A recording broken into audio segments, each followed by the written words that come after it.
Hello and welcome to Keep Right On, a Birmingham City podcast brought to you from us here at Birmingham Live. My name is Brian Dick and I'm joined as ever by our Blues reporter Alex Dickin and also by our what do we call you guys, celebrity fans?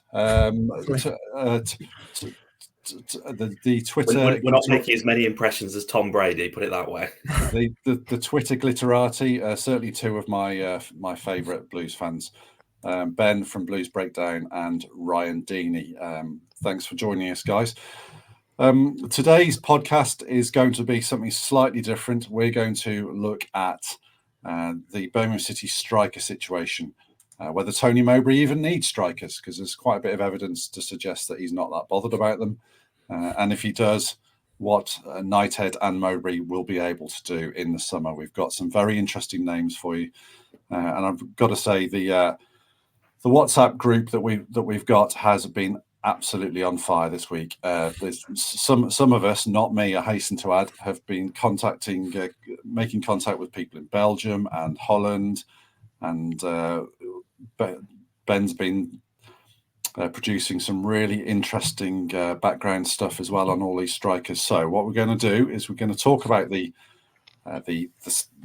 what Mowbray will do and the formations and what Blues might be looking for. And then we're going to come up with 10 names to put before you and see what you think. So, Ben, I'm going to hand over to you now because you were the one that put these stats together. It'd be wrong for me to claim credit.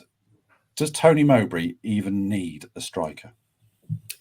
It's an interesting one to kind of delve into because having had a bit of a look at the data behind his time at Sunderland and also at Blackburn, there is probably a case to be made that he's not wedded to using a traditional number 9 week in, week out. So if we take Sunderland, for example, the top 9 goal scorers during his time at the Stadium of Light contributed 69 goals. Only 15 of those, or just over 20%, came from players playing as a centre forward. And then when you kind of delve into the individuals and look at the top goals scored by player, Jack Clark, 20 goals. Inside forward, winger, whatever you want to describe him as. Amad Diallo, 14 goals, very, very similar type of profile from the other side. You've then got Ross Stewart, who is probably more of a number, traditional number 9 type. And I think the context just to apply here would be to say that Ross Stewart was injured for the majority of Mowbray's time at Sunderland, and I suspect that he probably would have played more and contributed more goals had he been fit. And perhaps this kind of need to find goals from areas other than a centre forward was precipitated by Stewart's injury. But we've seen players like Jack Clark himself, Alex Pritchard, obviously now at Blues, play in that centre forward role, albeit a very different type of profile and a very different type of role when they played there from a Ross Stewart. And then even delving back into his time at Blackburn as well, top 9 goal scorers at his time at Ewood Park, contributed 264 goals, just 110, I said just 110, or just over 40% of them coming from players playing as a centre forward.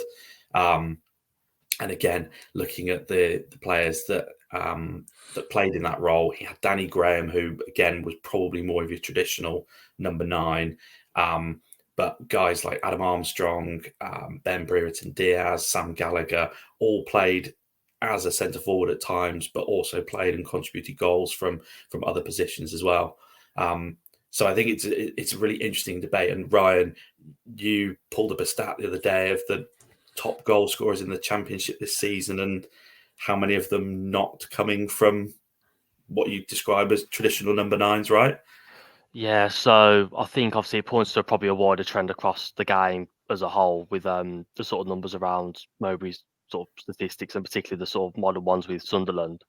Probably something we're even seeing now with Blues whereby, it's Jordan James who seems to be our biggest goal threat rather than maybe Jay Stansfield and Tyler Roberts who are playing as the strikers. Of the top 5 goal scorers in the Championship at the moment, you've got Sammy Smodics, who has played a little bit of a sort of as a striker, but he's kind of also playing as more of an attacking midfielder, or now under Eustace, he's playing that sort of left attacking midfield role in a 3-4-3. Morgan Whittaker, right wing. Jack Clark, again, left wing.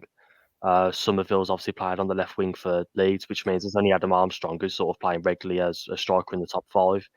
And from the top 17 players, or top 17 goal scorers in the league at the moment, only 5 you'd say are playing regularly as an out-and-out striker. There are a couple where you could probably class them as strikers, but they're not really playing as a sort of focal point or as the number 9. So I think it probably points as well to, again, Mowbray's obviously a very sort of, for an older guy, he's a very modern manager, a very modern coach with his coaching team and the way he does things. And I think that's kind of showing in, particularly who was scoring the goals at Sunderland, probably who's scoring the goal for us now. And it points to sort of, again, that wider trend across the game too.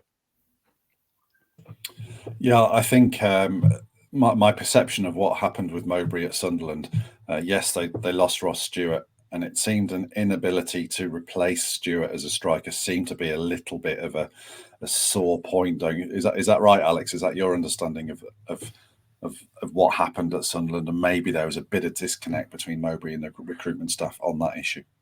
Yeah, I think so. I think from what I can gather is that he would have liked more experienced players, but wasn't given them. But he made the best of a bad situation by creating goal scorers from elsewhere. I think that's how you are successful in the Championship now. Not many teams have, I think this season especially, so not many teams have that player who's getting 15 goals plus at this stage.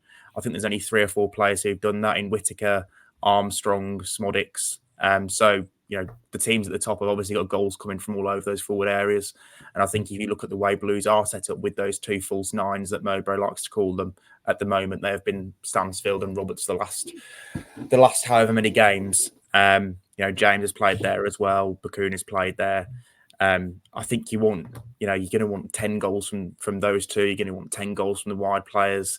That's how you get promoted. I think now you look at Leicester, and they haven't got an outstanding goal scorer in their team. They've got a group of players, including the midfielders in Dewsbury Hall, who have got, double figures already. So it wouldn't surprise me with the success Mowbray had at Sunderland playing without that focal point and that out-and-out number 9, that he does kind of keep this kind of fluid front 4 going and try and get the numbers out of them rather than relying on one player, because I think that's a dated way of looking at things now.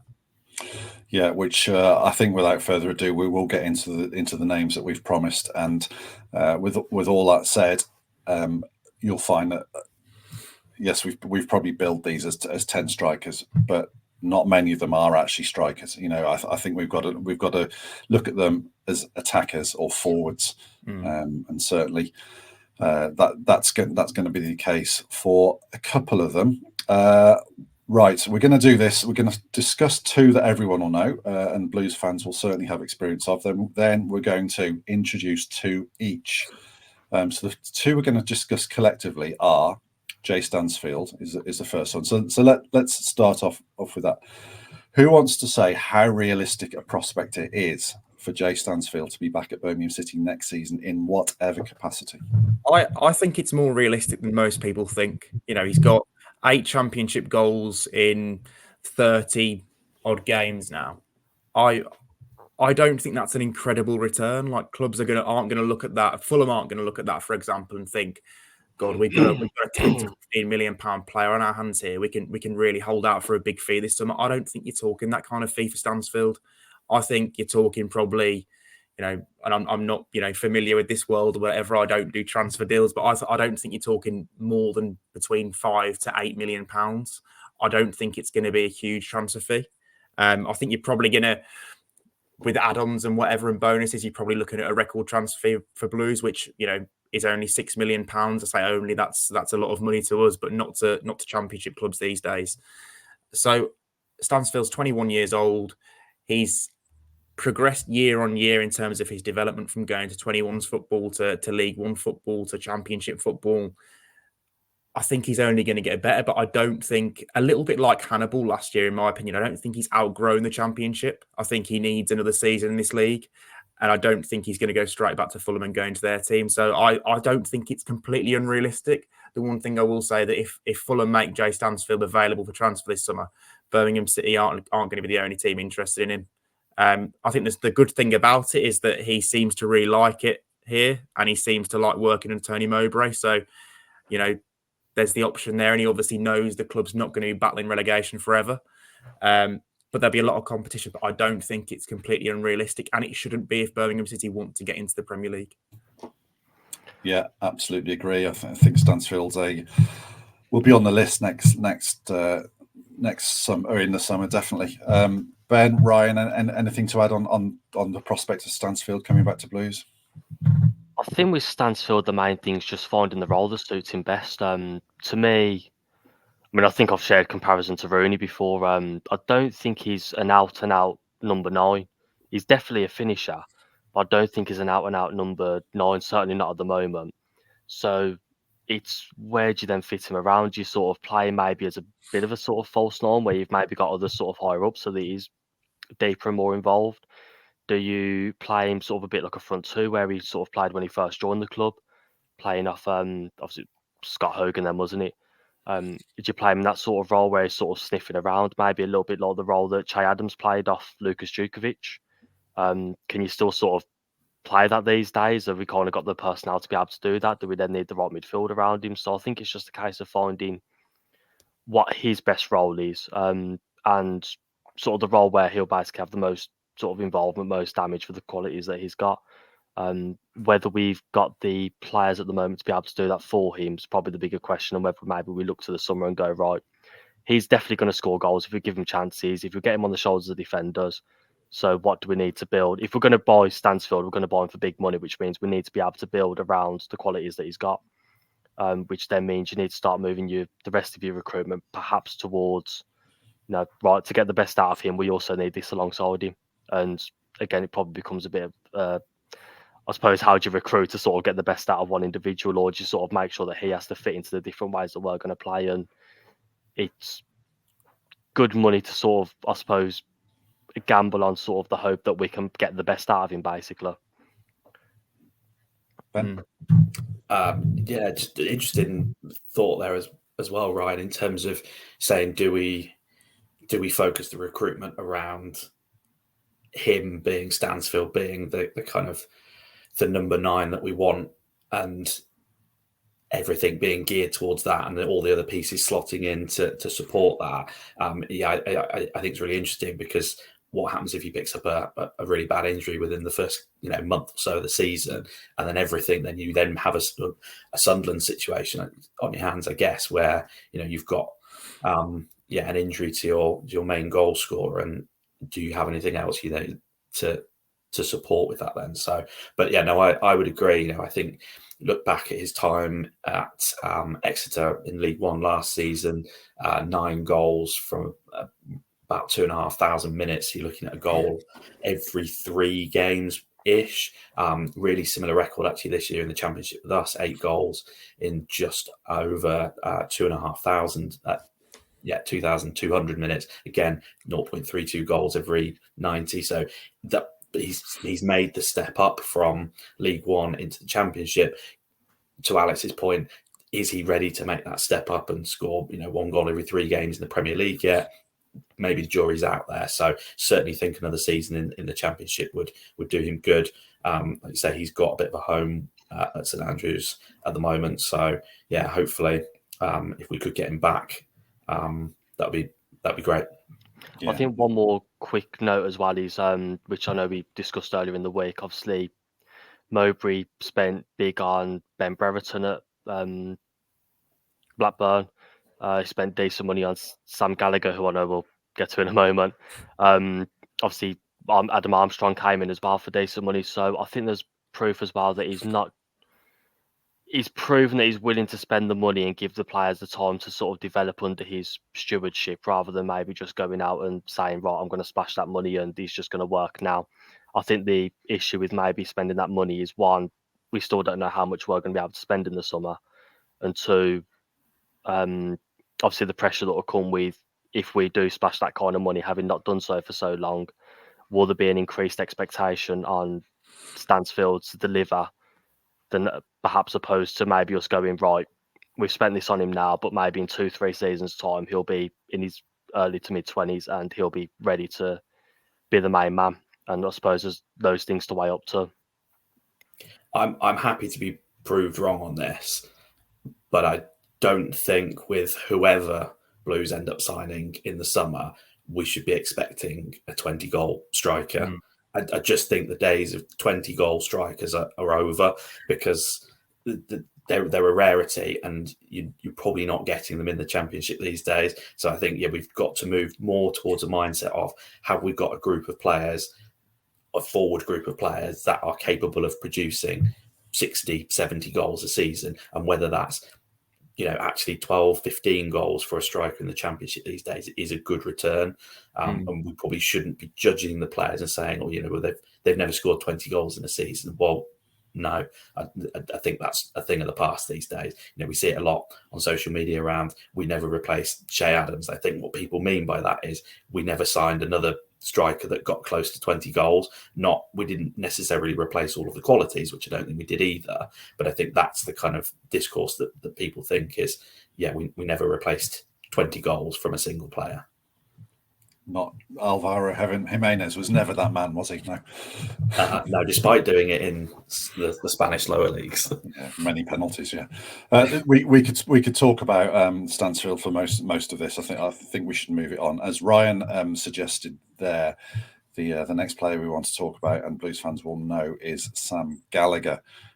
Now, I have to confess, I have some chills when Gallagher's name is mentioned. I don't have happy memories of his time under, was it Redknapp and Carsley and Cottrell and then Monk, I think it was, wasn't it, in that season? I don't think Blues ever really got the best. Well, they didn't get the best out of Sam Gallagher. Cottrell tried to play him on the left, and there was some antipathy towards that. I think the tendency when you see someone of Gallagher's build is that you think he should be leading the line right in the middle, winning headers, knocking defenders around, and we didn't see that either. However, we do have to admit Sam Gallagher has gone on to have a good Championship career at Blackburn. Maybe not the career that people at Southampton thought he was going to have when he was first coming through, but he's he features in the goal charts season on season at Blackburn Rovers. Alex, thoughts on Sam Gallagher? Well, I think we've just spoken for 5 or 10 minutes about getting a group of forwards who can each get to double figures and score, 10 goals a season. Gallagher does fit into that category. If you look at his record at Blackburn over the last, 6 seasons he's been there, I think this season you can take out of that because he obviously had issues with John Dale Thomas and hasn't played much. He's just taken over since John Eustace has got in there. But, he scored 8 goals last season, 9 goals in 21-22, 8 in 2021, 6 in 19-20, and 11 in 16-17. So when he was at Blackburn before he came to Blues. So, he's got a history of finding the net regularly in the Championship, or regularly enough to stay in the league and do okay. Tony Mowbray obviously likes him, having worked with him for a number of years at Blackburn. He played him wide there. I think you mentioned Gallagher didn't like playing wide at Blues, but I think Mowbray did play him wide sometimes and almost interchanged him a little bit. He's been more of a focal point when he's played under Eustace this season as part of their front three. But I wouldn't be completely against Sam Gallagher. I know there's a history there, but he's 28 years old. He's at an okay age. He's at an age where you could probably still give him a 3-year contract. I think there's an option. Blackburn have got to extend his contract beyond the end of this season, so you'd have to pay a fee for him, but it probably wouldn't be massive. There was rumours they were willing to let him go in January. I don't know whether that's changed, but I don't think it'd be a bad signing because he knows the way Mowbray works, and as we know, Mowbray does, he does like to sign players that he's worked with previously. So Gallagher would probably be an instant hit, really. Ryan, does Sam Gallagher set your heart aflutter? I can't say it gets me excited, but I think it's just having you're going to lose Jutkiewicz, you're going to lose Hogan in the summer. Now they're 2 guys obviously in the 30s. It's possible that, Anderson also goes, who's been around a while. So one of the things that we are going to find is that we probably lack, I guess, those sort of reliable figures in that sort of forward area where that if you're winning 1-0 in the game, you can bring someone on who can maybe run the channels, give you a hold up, whether you're facing a team that are going to be stronger than you are, and they're going to press you hard up the pitch and sort of give you that out ball. I think Gallagher's kind of proven that, particularly as he's got older and his body's filled out. I think, if I remember rightly, when he was with us, he was very tall, very skinny, sort of spent most of his time under Cottrell chasing 80-yard passes into the corner flag, and obviously his game sort of evolved a lot since then. So I think it's one that, I mean, even when you look sort of at his record at Blackburn, he's probably started sort of between about 20 and 30 games a season, so he hasn't always been a regular, but he's always sort of been around the squad and been involved and been fairly reliable in terms of availability until, I think, obviously this season. So I think it's one of those where it would be a fairly sensible option, probably wouldn't be the most exciting, and probably the type that just allows you to maybe get the best out of other players in the meantime while he continues to sort of do a job for the team kind of thing. And I guess that's probably the type of signing we will need to make this summer, where you kind of have that element of, I suppose, just reliability and experience to let the sort of, what I'd imagine will be a younger crop of more exciting players or players coming into the country to, obviously dip their toes in the water, sort of have a few starts here and there and sort of build their momentum and the quality in the division. Blues aren't going to be able to sign three J Stansfields, are they? That's the thing. You need a couple of others who are going to be probably cheaper options, probably more experienced, because they do naturally come cheaper. But yeah, I don't think Sam Gallagher's an awful option. Ben? No, agree. I heard the collective groan from the listeners when Sam Gallagher's name was mentioned. But I think it's worthwhile pointing out, isn't it, and remembering that that Cottrell team that he played in for us was not good.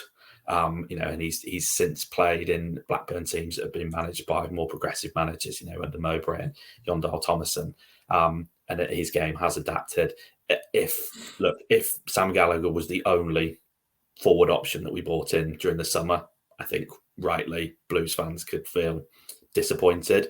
But I think if he was an option that was bought in alongside another couple of more exciting, younger type players, then that's exactly what we need, without going over the ground that you guys have already covered. He's got a consistent goal scoring record in the Championship. He's vastly experienced in this league. It's somebody that's Mowbray's worked with previously.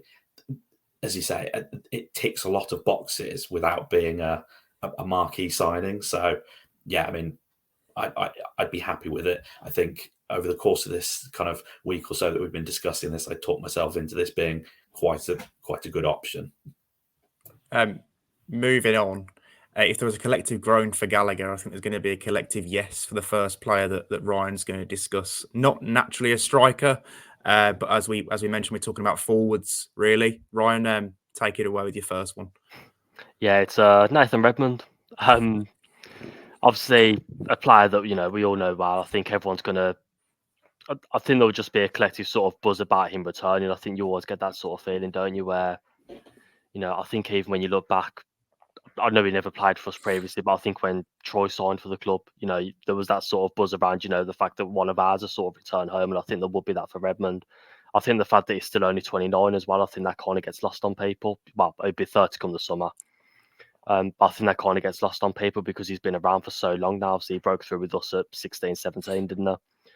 Obviously, the primary issue around the signing would be reliability. The fact that he's not started so many games in recent years, the fact that he had a few injury issues at Southampton. But I think he spoke before about when he moved to Besiktas, he did an interview that was in the Athletic, I believe, and he said about the fact that he'd largely stopped enjoying his football at Southampton and what he was doing there.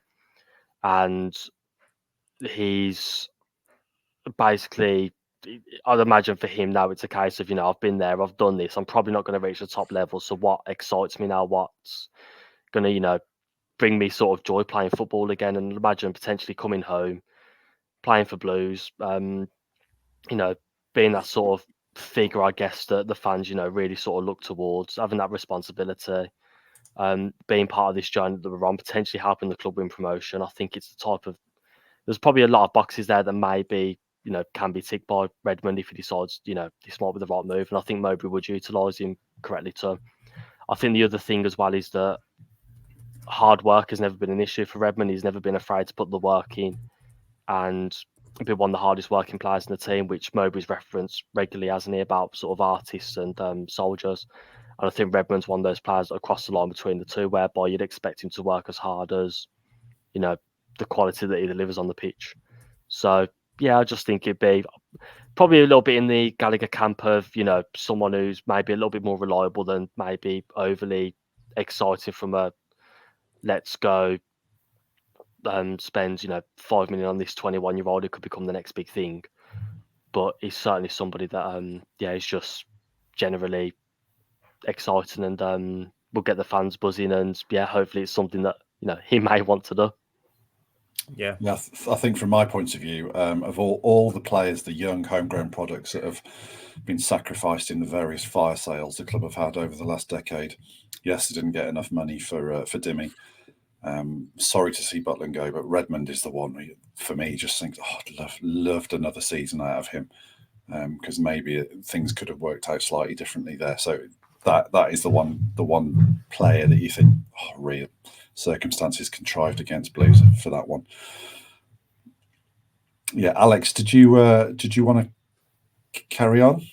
Yeah, I can do. I've got two. So first one I'm going to go with is a bit of a left field suggestion. Kwame Poku from Peterborough United. He hasn't played above League One yet, I know. 22-year-old left-footed right winger, can also play 10. Started in non-league before joining Colchester United in 2019 and made an impression there in League Two before moving to Peterborough in 2021. He's a player I kind of first started taking notice of in pre-season when Blues played at London Road, and there were two wingers that day. One was Poku and the other was Efron Mason-Clark, who played on the left side, and they both absolutely rinsed Blues fullbacks that day.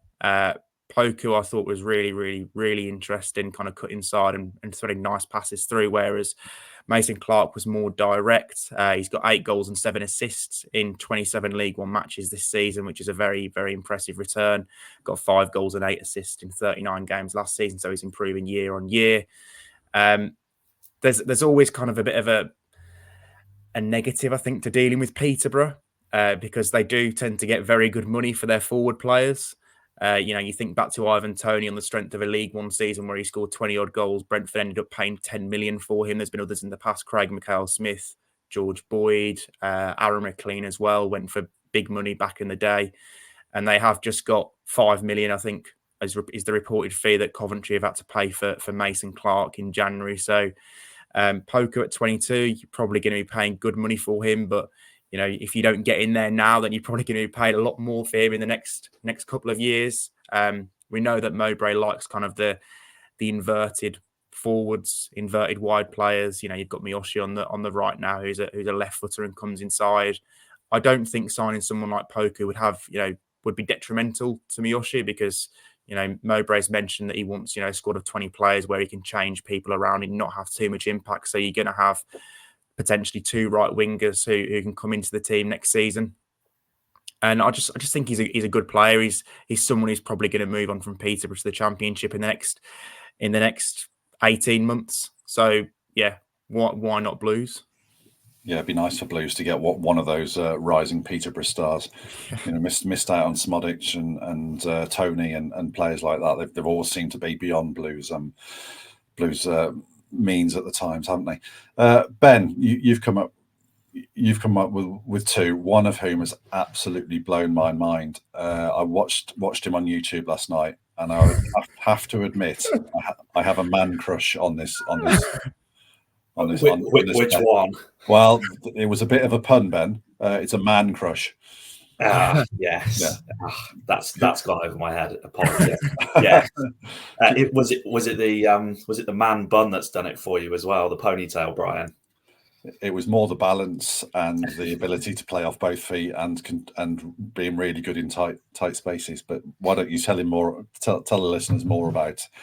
So Brian's obviously been watching 25-year-old Romanian winger Dennis Mann, who's currently playing for Parma in Serie B in Italy. Former Steaua Bucharest youngster, has been in been at Parma now for a few seasons. 10 goals and 5 assists from right wing this season, to go along with 6 goals and 2 assists last season.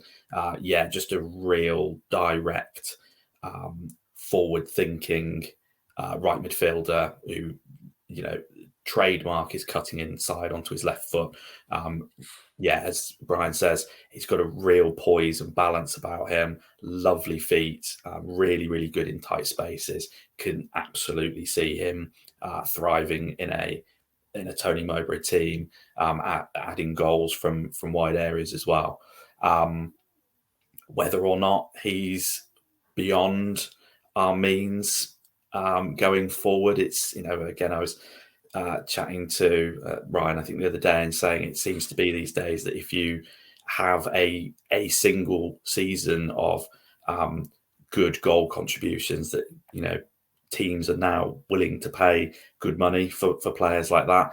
And at 25 and having produced 2 or 3 of these good goal scoring seasons now, I certainly think he's due a move out of the second tier of Italian football. But somebody that would properly get bums off seats, I think, if he was to rock up at St Andrews. Yeah, huge thumbs up from me. Again, as you say, I think potentially out of Blues means, but what an explosive player. I'm going to do one now. This is one that I've mentioned before on the podcast. It's Sinclair Armstrong. I'll try not to bore you too much with going over old territory on this one, but I just love the physicality. I love the raw physical attributes. Yes, he's a player that needs a huge amount of developing, but in terms of being a leader of the line, sort of a bustling centre forward, I think he's probably one of the few on among the names that we're going to discuss. My reservations with Sinclair Armstrong is the competition. Clubs have clearly recognised that those physical attributes, and he is going to be a man in demand in the summer, particularly if his contract situation rumbles on. I think QPR have put a long-term deal on the table for Armstrong, who is let me see, I think he's 20. Let me just check. Yeah, he's 20. He's still only 20. So they're looking to tie down his future. There will be competition for his signature. But again, it's one I'd love Blues to get in, not necessarily on the bottom floor because he's emerging as a talent, but I would like them to get in on the first floor, or maybe fairly early in Armstrong's development. They'd certainly, if they are able to beat off competition, which I think they could do. If they can come up with the money, they could offer Armstrong plenty of first team football. It would be a massive sell on clause with QPR. The one thing that does put me off is the goal return. He's only scored 3 times this season. His finishing is not brilliant, but the other attributes are. And Sinclair Armstrong is a player I would like to see spend a season and a half or 2 seasons in a blue shirt, add some value, and then move him on when he's developed. Think of what he's worth when he gets 1 goal scoring season under his belt as well. He's going to be worth big money. Yeah, indeed. And that's all it takes these days is a single season of good goal scoring, like 15 to 20 goals, and that goes for that goes for big money these days. It's also just thinking about that's completely gone. All right. Completely gone what I was going to say. Move on. One thing I'll add on Sinclair Armstrong, obviously for those who don't know, my big sort of football love outside of Blues is the National League. And obviously, tons of kids sort of get thrown down there and thrown in on loan. It's a case of, sink or swim in a lot of cases. Sinclair Armstrong is the one player that immediately, within about half a highlights package, I just went, this kid's got it. It was like immediate. He went down to Torquay United, and just the pace and power and sort of destruction that he caused up front, playing for a side that weren't particularly, tactically fantastic or anything like that. He just joined a exciting sort of, basically just joined as an exciting young forward and was just sort of thrown up there as if to say, right, go on, cause havoc. And yeah, within sort of half a highlights package, it was like, no, this kid's got it. And it was no surprise that he ended up in the sort of QPR first team as quickly as he did after that. Staying with you, Ryan, another left field suggestion. Do you want to tell us about Aboubakar Koita? Yeah, so Brian sort of referenced at the start, one of us contacting scouts and stuff like that. So I've got a couple of friends that are involved in the game and sort of watch various European divisions and stuff like that as part of their role. And one of the names that was thrown to me was Aboubakar Koita. He's 25, Mauritius internationally, scored at AFCON. He's currently playing in Belgium for St Truiden. Is that how you pronounce it? Probably a bit of the Sarika Dembele about him, where he's 5'9". His goal is to receive the ball, drive at somebody, and make something happen. Whether that's a cross, whether that's a shot. Packs a real sort of punch with his right or left foot. He's quite happy on either side. Predominantly right-footed, but not afraid to sort of use his left if needs. But he's been available pretty much every game that the club have played this season. He's got 13 goals from 25 starts, 27 games overall. And yeah, just sort of having a nose for the sort of options I was given. That was one name and sort of one player that sort of struck out as when you consider what Jack Clark was probably doing at Sunderland, what Amad Diallo was doing at Sunderland, probably a little bit of Adam Armstrong as well.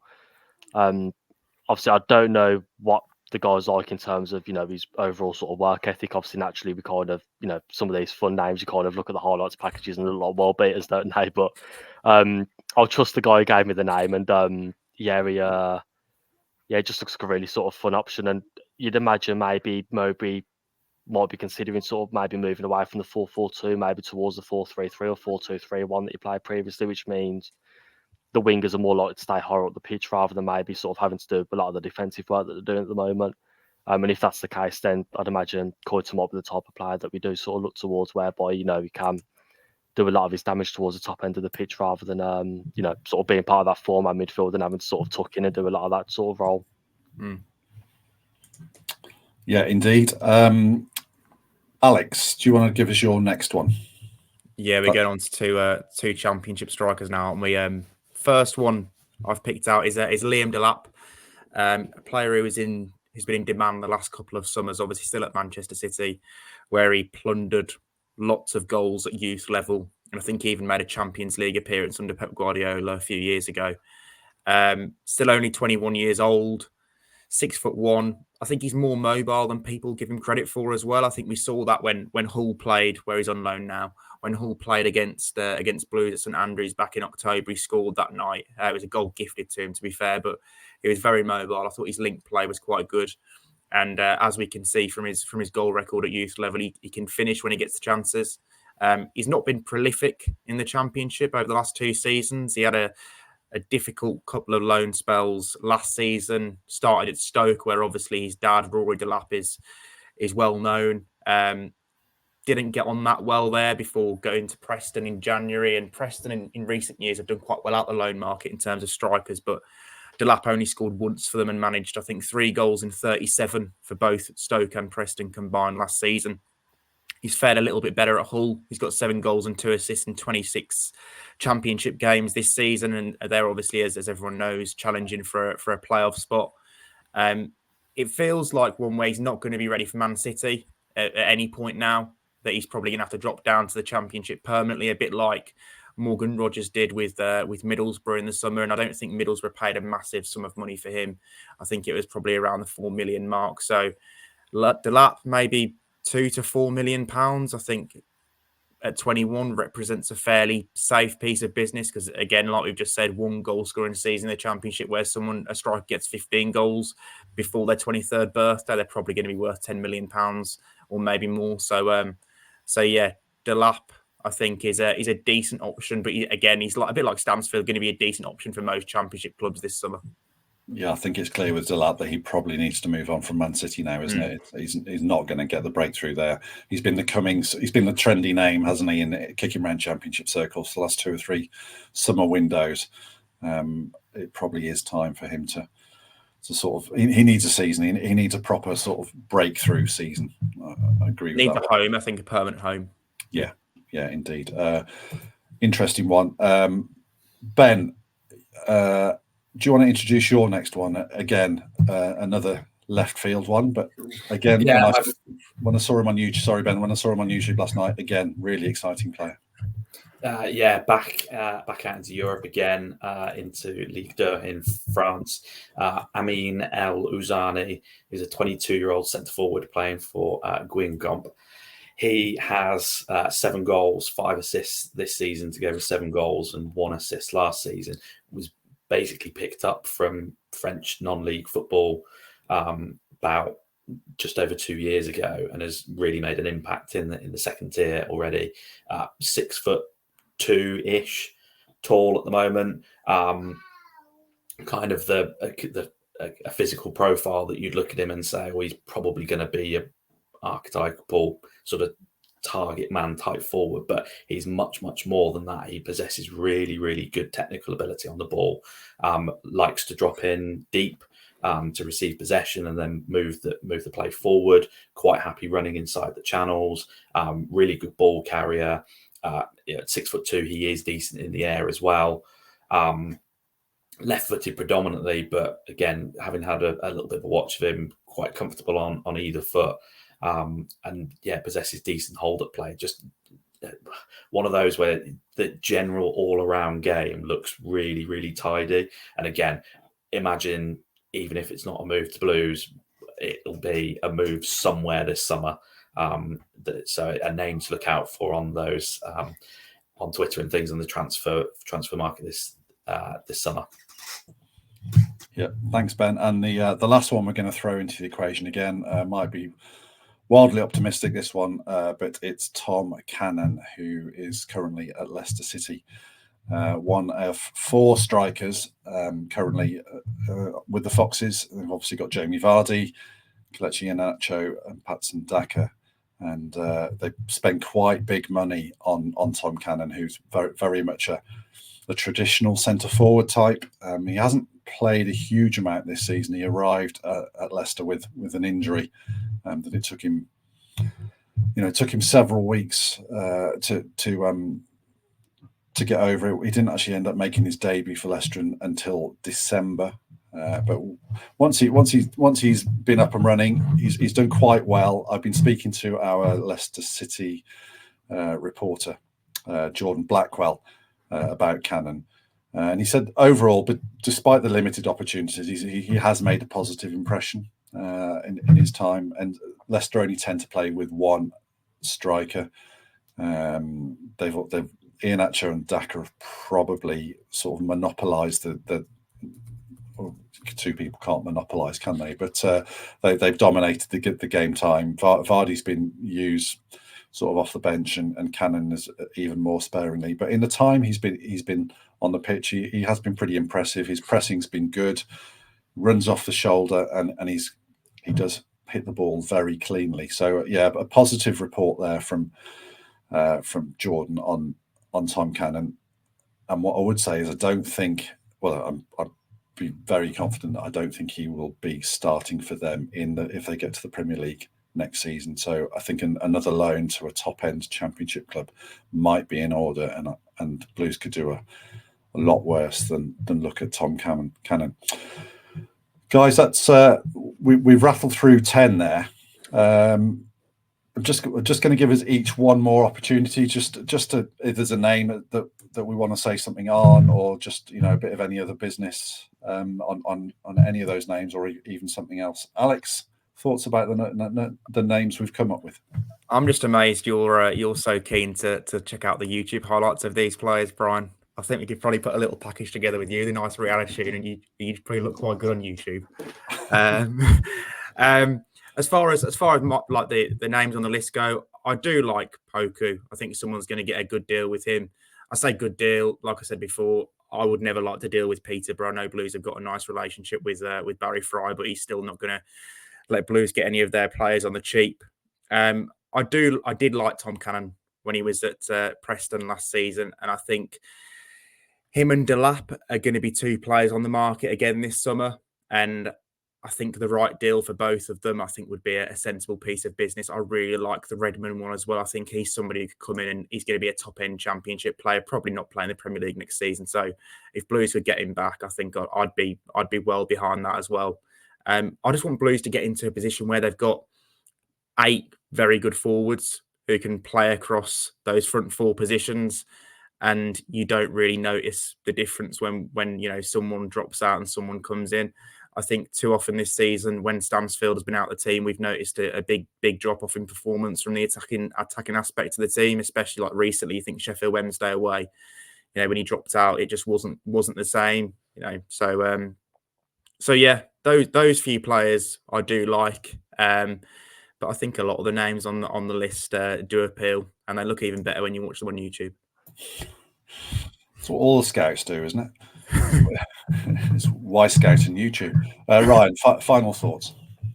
Yeah, I mean, to be fair, I'll see hard not to echo a lot of what Alex said there. I just think it's the excitement of, obviously we've referenced sort of a couple of players that are going to leave this summer, and I think we always had to, particularly probably last season or maybe the start of this season, whenever one player sort of dropped out, we'd almost have to change a little bit of the way we attack to sort of accommodate the new players coming in. And I think one of the exciting things about this summer is that we can potentially hone in on a particular style of play, a particular idea of how we want to do things, those principles. So even if we have a player drop out the side that maybe is, sort of becomes our most important player, although we might see a slight drop off, we'll still be able to continue playing the way we want to play and the way we want to do things, rather than maybe having to horn someone into a different role or change our sort of avenues of attack. And I think that's one of the most important things where, we can sort of really hopefully start to build towards a particular idea this summer, rather than, this guy's available, we'll just get him because he's a good player and we'll just make it work somehow. And it feels like that's the way we've kind of run for the last 3 or 4 seasons. So yeah, just that excitement of being able to, build something all of a sudden. I know we've referenced it previously, but this summer just feels like it's going to be an exciting one.